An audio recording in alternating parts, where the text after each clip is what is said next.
Hello guys, it's Usernamekate and welcome back to my channel. So, today we're going to talk about the Sinnis Akuma 125. You guys know that I've spent 6 whole months with this as my long-term loan bike, and I want to talk to you guys about how it held up in the winter, what my experience with this bike was, and whether I would have one in my garage. So if you're interested in that, stick around and stay tuned.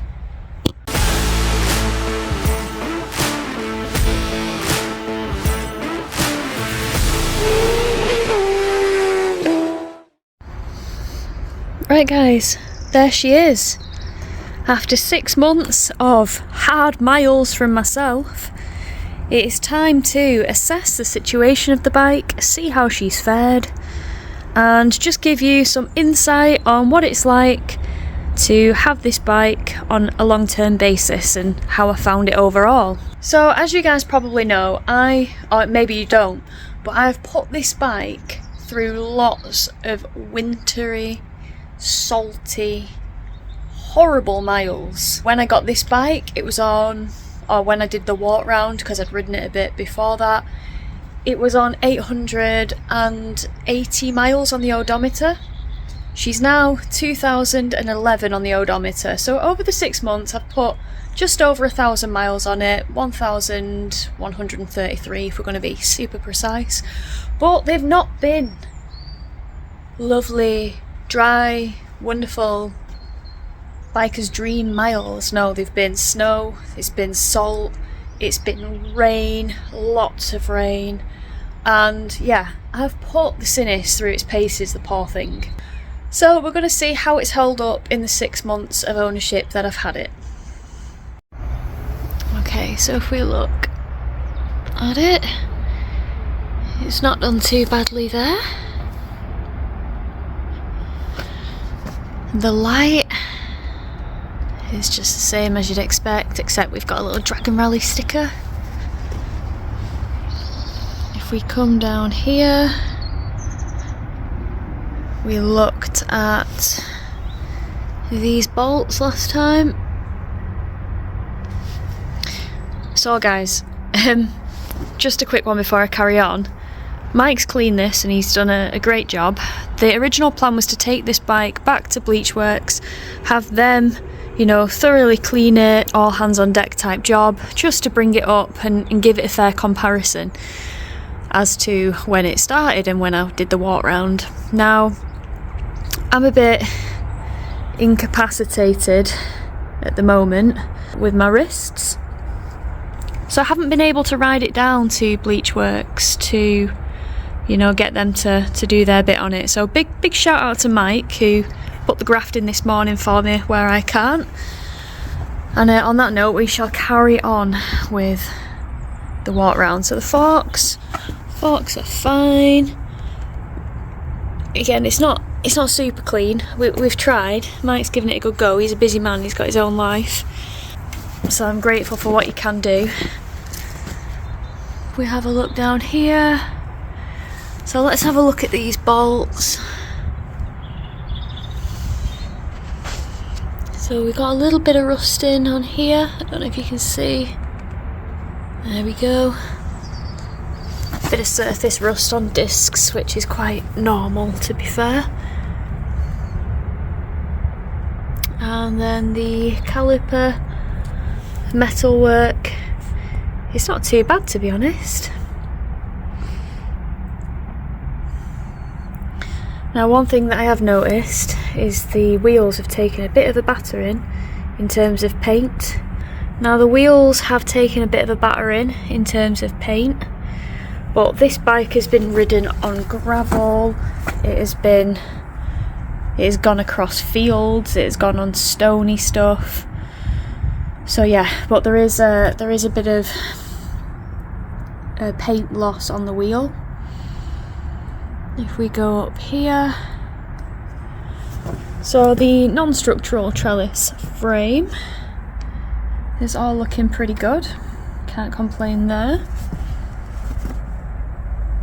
Now, this had some boot rubbage on it when we got it, we highlighted that.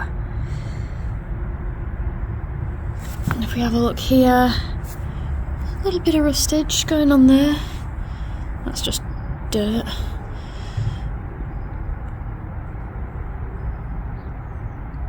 And a lot of the fastenings have held up, but there are, like, that's held up as well. But there are a few that have gone a bit furry, and it seems to be the stuff that's made out of that does take the hit on these kind of bikes. We've got a bit of boot markage on there. Swing arm, we said we'd keep an eye on this. See, that's gone quite a bit furry, but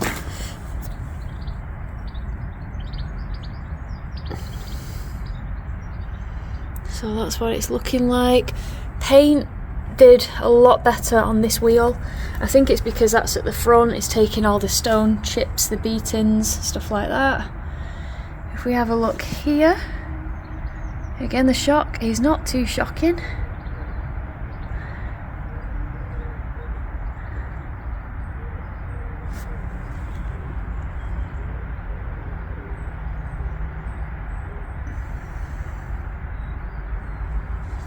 Like I say, it's not super squeaky clean. Mike's giving it a good go, but he's also not a professional detailer and he doesn't have that much time this morning. So the paint, we've got a few rubbish marks, and to be honest, that's from when me and my sister went pillion. Obviously with her lard arse coming to about here with a rucksack, it kind of forced me very much onto the tank, which was hilarious, but consequently is a bit of rubbish.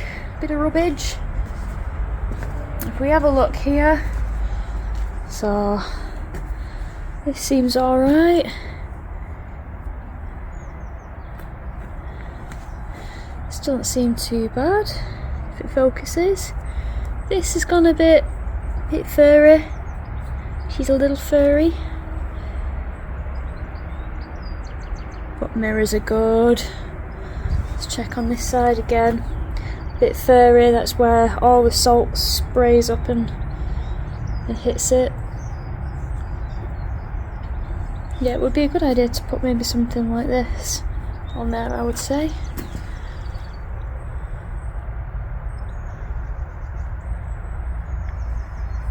So if we pan round to this side, let's go around here.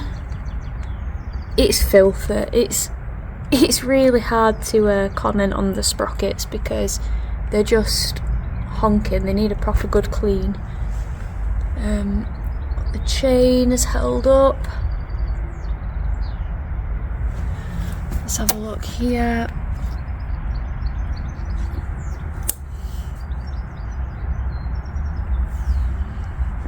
Again, the shock. The fastenings under here, they all seem okay. Fastenings here, here. Again, the back's kind of, it's easy to avoid the salt a bit more at the back because as you're travelling forward, it's not getting hit like the front. Swing arm. Oh, okay, so we got a bit of paint come off here. And that is on the little fender mount.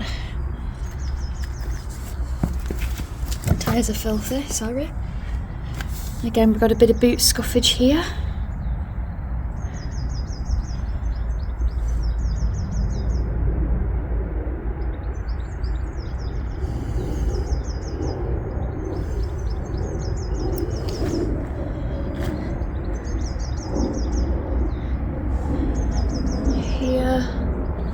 Again, it just needs to clean that, but we've missed it. But no pitting, no rusting, no corrosion on there. We have a look at little fasteners like there. Come down here. So the wheels, again, this side's not as affected as the other side. Sorry, I'd help if I pointed the camera the correct way. Yeah, so the wheels aren't as affected on this side.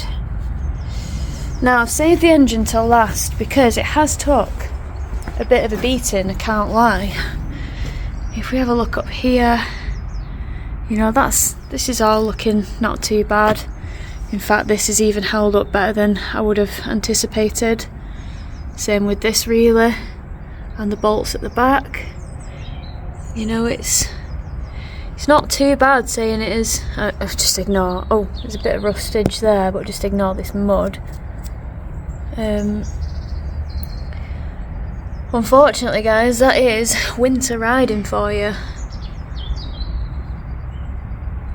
You have to be on it, on your A game if you have a bike that you ride through winter. Now if we look here, this is kind of held up okay, but where the engine is exposed, we have got a bit of damage.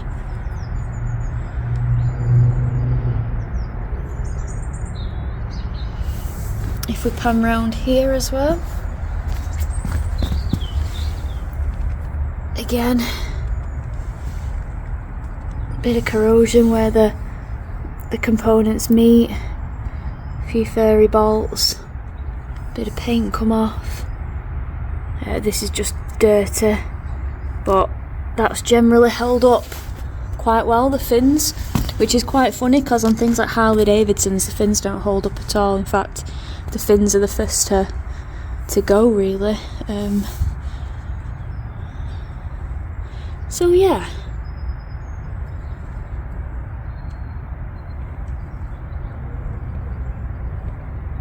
I mean, the bolts have held up pretty well. Bit of paint come off there. Not as furry as I thought they would be, actually, to be fair to it. So yeah, it can't be hidden, because I said I was going to do a review on how it fared up, and to be fair, for a Chinese engine, I don't think it's held up too bad, given the fact that, yeah, it had an ACF treatment, but then I did Scotland and I did the Dragon Rally, and just being so busy, being on trips with launches, spending a lot of unnecessary time in A&E, cleaning has kind of, you know, just took a bit of a back burner, which is a bit of a shame. But given the fact that it's done 1,000 miles and it's all been 3 times when there's been salt, there's been snow, there's been horrible rain, for a £2,500 bike, I actually don't think it's held up too badly at all. Obviously a bit of paint coming off on the wheels, which does suck a bit, not so much on the back, but generally, yeah, for a bike of this price, I don't think it's done too bad. Because riding a bike through winter in the salt, I did expect some, and we've got some, but yeah, blind man on a flying horse wouldn't see it, would they? No. So guys, if I was considering a Sinnis Akuma as my 125, if I was to be in the market or looking for a 125, would I have one? Yes, in fact I would still have a Sinnis Akuma. I'm quite tempted to own one actually, just as a runaround bike or a Sunday fundy bike if I can't be bothered getting my GS out, because there is so much fun to be had on 125s. I'm going to insert a clip now of just some of the flowing roads that I've experienced on this bike, how much fun I had. It's such a small bike, and yeah, it's got 9.7 horsepower, which is a little bit on the underpowered side of a 125, given that you've got some that have, you know, 3-4 more horsepower than that. But for somebody my weight, my build, it's still got the fun factor. It's so fun to just keep it pinned, to try and keep your speed going through the uphills, and it's such a giggle.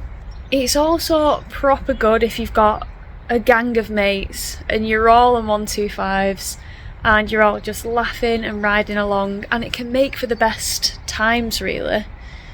Also, what I like about the Sinnis is, as a short person, it is nice to, I love my GS, don't get me wrong, but when I do rock up at bike meets, you know, I do feel like there's a bit of pressure on me not to drop the bike, not to misplace my footing. And when I rock up somewhere on a Sinnis Akuma where my feet are down, I don't have that worry. Also at 125 kilograms, if I need to just, you know, throw it around somewhere and move it and manhandle it, again, that's not an issue, it's quite easy to do so. One of the standout things for me on this bike has been the handling. It steers so quickly, it feels like a big bike because you've got that seat height of 820, you've got a big fuel tank, 13 litres, so you can just ride for ages and ages and ages and not have to worry about filling up because it's crazily economical even when you're revving the knackers off the thing. One thing that living with the Sinnis Akuma taught me over winter is that the battery isn't strong enough to support something like, I would say, heated grips, or certainly from my experience, heated jacket and heated gloves. It's just too much strain on the battery, it commands too much power from it, and then you find yourself in situations where you have to bump start it. Now, I learn from these mistakes so you guys don't have to. So if you were thinking about running this bike through winter and you do have heated gear, I would definitely advise running an external battery instead of one wired to the bike, because the poor thing, it's just too much for it, just can't handle it. So hopefully you guys have had an idea of what this bike's got up to, all the adventures that I've had, and I've absolutely loved this bike. I've built some awesome memories on it, from picking my sister up for the first time at a train station, taking her on the back with an obscene amount of luggage, the suspension not set up right, it was in the really soft preload, and just having an absolute laugh on this bike is what it's all about. So yeah, would I have one? Absolutely. And I hope you found this video and the previous videos on the Sinnis Akuma 125 insightful, helpful, useful, maybe even a little bit funny. Before I go, I do need to give a massive shout out to Bikeshare Insurance. As you guys know, channel sponsor, awesome company, they really support me and my endeavours and my adventures, and they insured me on the Sinnis Akuma cost free whilst I did this 6-month long-term ownership experiment, so thank you guys for that. If you guys are in the market for insurance, give Bikeshare a try. You can give them a call, the number is in the video description below. You will get the best price out of those guys if you ring somebody and speak to a human. And if you quote Usernamekate, you might also get a little bit of discount, which always helps, doesn't it? So now that I've thanked those guys, I'll thank you guys. Thank you so much for tuning in to my Sinnis Akuma 125 adventures. It's been great fun having this bike over winter, just nipping about on it, doing some big trips, doing some short trips, riding in all weather, picking our kid up from the train station, and just making a load of memories and having a barrel full of laughs. So if you like stuff like this is a very varied bike channel. You'll see me on the big stuff, you'll see me on the small stuff, you'll see me on the adventures, you'll see me on track days. It's just a bit of a something for everyone channel. So yeah, if that's of interest, subscribe, tell your friends about it, and until the next time guys, take care and ride safe. Bye.